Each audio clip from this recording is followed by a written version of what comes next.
សូមអនុមោទនាបងស្ដាប់ទាំងអស់គ្នាបងណាមើលអានិសង្សការស្ដាប់ផងមានតែណាហើយស្ដាប់ហើយប្រវត្តិណាក៏សូមអនុមោទនា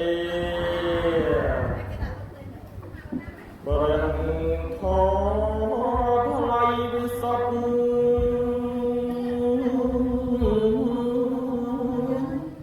ព្រះសម្ពុទ្ធប្រងប្រទានអ្នកស្ដាប់រមែងបានអានិសង្សប្រាំប្រ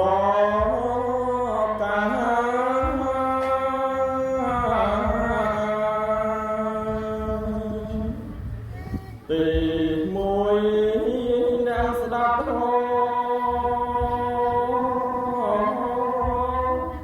តែត្រេកអរ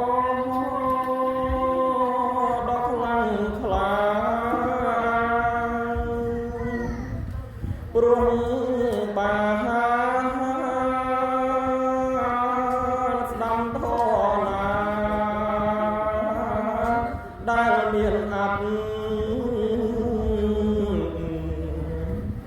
ពុំធ្លាប់ស្ដាប់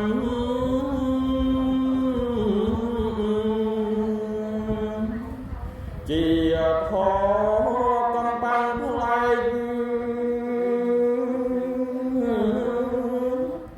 លោកវែកញែកបងហើប្រាប់គោ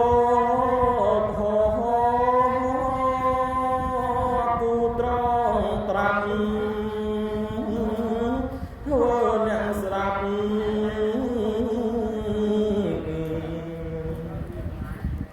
ឲ្យភ្លឺស្វាង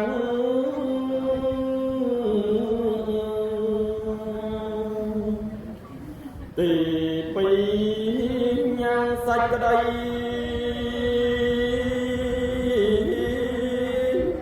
ស្ដាប់នោះនៃ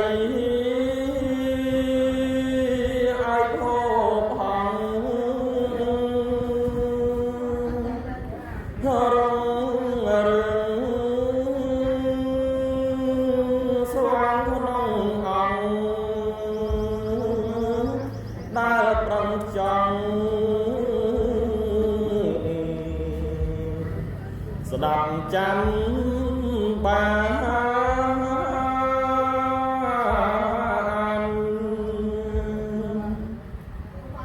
ទីបីបន្តបងនៅសាច់ក្តីដែលធ្លាប់មានមុនមកទាំងពុនមកលងតែបានស្ដាប់នឹងអាហារ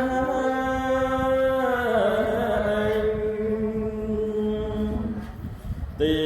4ធ្វើតិនថែយល់ឃើញវិញ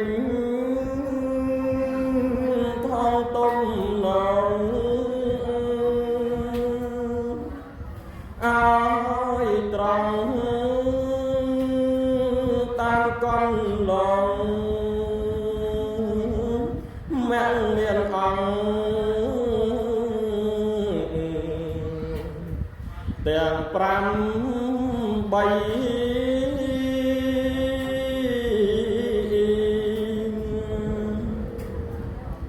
ទី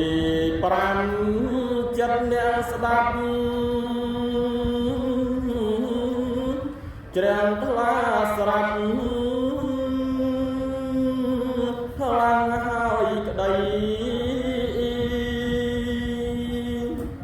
លងបា ស្ដាប់ជាថ្មីដឹងសាច់ក្តីជ្រះថ្លាក្រៃ